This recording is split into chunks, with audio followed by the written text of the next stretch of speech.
versículo 1 a 11. São evidentes os paralelos entre Adão e Jesus nesse relato sobre a tentação. Jesus é o segundo Adão, ver Romanos 5, 12 ao 19, e o segundo Israel, capítulo 2, versículo 15. Em contraponto aos antigos israelitas, ele cumpriu a história de Israel ao peregrinar pelo deserto, sem, no entanto, pecar. Provou ser o filho obediente de Deus ao derrotar Satanás num embate espiritual. E uma vez que foi tentado como ser humano, mostra sua compaixão por nós quando enfrentamos tentações. Ver Hebreus 2, 14 ao 18, Hebreus 4, 15. E pode-nos ajudar a vencê-las como ele venceu. 1 Coríntios 10, 13. Versículo 1. Jesus foi conduzido pelo Espírito. A tentação foi providencialmente preparada por Deus como teste para o caráter do Messias. Ver Deuteronômio 8, 2. Para ser tentado pelo diabo. Esta provação de caráter de iniciativa do próprio Deus, que não tenta ninguém, ver Tiago 1, do 13 e 14. Se deu por meio do desejo do diabo de induzir Jesus a pecar. Versículo 2, 40 dias e 40 noites. Ver Êxodo 24, 18, 34, 28, 1 Reis 19, 8. Israel foi provado no deserto por 40 anos. Êxodo 16, 35, Deuteronômio 1, 3. Versículos 3 e 4. Jesus recusou usar o seu poder sobrenatural para obter alimento, confiando que Deus o providenciaria. Ao contrário do povo de Israel, que provocou o Senhor com reclamações de incredulidade, ver Êxodo 16, Jesus não questionou a fidelidade do Pai. Em vez disso, confiou na provisão dele para a sua real necessidade, ou seja, a palavra que vem da boca de Deus. Versículo 4. Jesus citou Deuteronômio 8, 3. Versículo 5 a 7. Jesus recusou pôr Deus à prova na confiança prévia de que ele o protegeria. Versículo 6. Agora o diabo cita Salmos 91, 11 e 12. Versículo 7. As Escrituras também dizem, em contra-ataque ao apelo do diabo às Escrituras, Jesus invocou o princípio bíblico de honrar a Deus, ignorado por seu inimigo. Ver Deuteronômio 6, 16. Versículo 8 a 10. Para impedir Jesus de realizar a vontade do Pai, Satanás, chamado o príncipe deste mundo, João 12, 31, lhe ofereceu todos os reinos do mundo. Aqui, glória refere-se ao poder político. A estratégia consistia em que Jesus fizesse mau uso da sua condição de filho, para desviá-lo do caminho de sofrimento e obediência que culminaria na cruz. Adoro o Senhor, somente a Ele. Deuteronômio 6,13. Versículo 11. Então o diabo foi embora. Ao rejeitar Satanás, Jesus antecipa aqui a vitória sobre os demónios. Capítulo 12, versículo 28. A derrota do diabo por meio da cruz. Colossenses 2, 14 e 15. E a vitória definitiva do Senhor no fim da história. Romanos 16, 20, Apocalipse 12, do 7 ao 17 e 20, 2, 3, versículo 10. Anjos que já tinham participado da vinda do Messias e de sua proteção. Capítulo 1, 20, 24, capítulo 2, 13 e 19. Vieram e serviram Jesus depois de sua tentação, em cumprimento ao Antigo Testamento. Capítulo 4, 6 e ver Salmos 91, 11 e 12.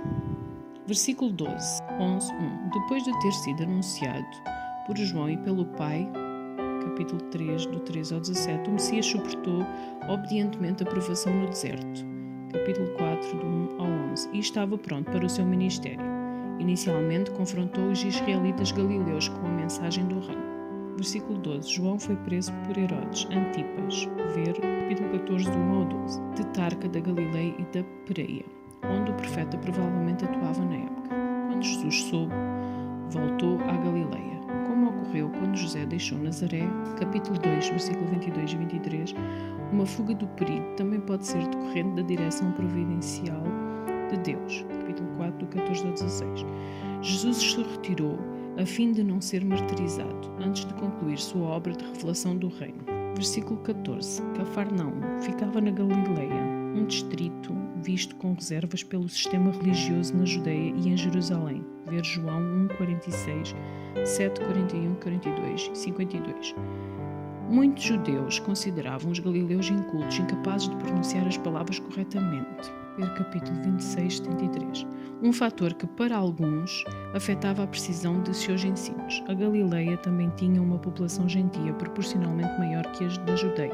Versículos 14 e 16. Por meio do profeta Isaías. Ver Isaías 9, 1 e 2, conforme Septuaginta.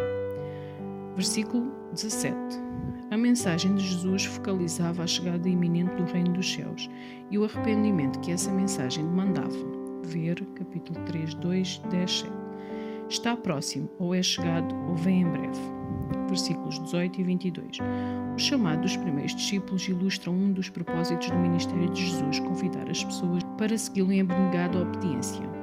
Conforme capítulo 4, 17, 23, 25. Versículo 18. Simão, também é chamado Pedro, tornou-se líder dos apóstolos. Ver capítulo 14, 28, 15, 15 e 16, 16. E o exemplo representativo de discípulo. Capítulo 14, de 29 ao 30, 16, 15 ao 19 e 22, 23. Versículo 19. Sigam-me. Esse ato implicava acolher as crenças e o estilo de vida de um mestre. Capítulo 16, 24, Deuteronômio 5, 33, 1 Reis 19, 19 ao 21. Pescadores de gente. Os discípulos participariam da obra do reino de salvar e julgar.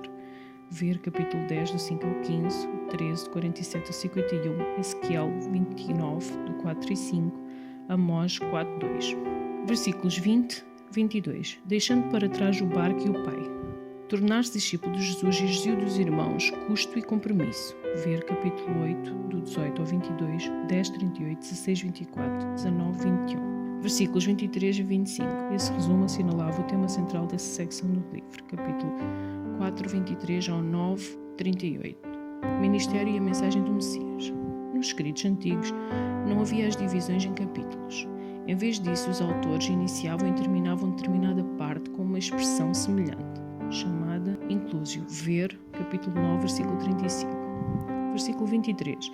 O ministério do Messias tem 3 características centrais: ensinar, anunciar o reino e curar. As sinagogas eram centros de oração, estudo e exposição das escrituras e da tradição. Eram também centros sociais de muitas aldeias.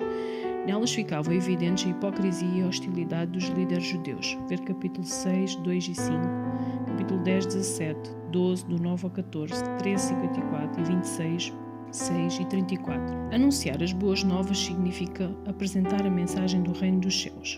Capítulo 9, 35, 24, 14, 26, 13.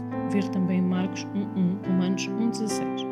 Com frequência a mensagem desperta hostilidade. Ver capítulo 9, 32 ao 34, 10, 27 e 28, 13, do 1 ao 9, 18, 23. Versículos 24 e 25. Na época de Jesus, a maior parte da Palestina estava sob a jurisdição romana da Síria, uma possível referência aqui a toda a costa oriental do Mediterrâneo. Mateus menciona a Síria para mostrar o alcance das notícias sobre Jesus. O termo traduzido por convulsões refere-se à epilepsia ou à opressão demoníaca. Em 17:15, um menino assim descrito cai no fogo ou na água, ou seja, não conseguia se controlar. As 10 cidades, em grego Decápolis, eram uma federação a leste do Jordão e na maior parte a sudeste do mar da Galileia.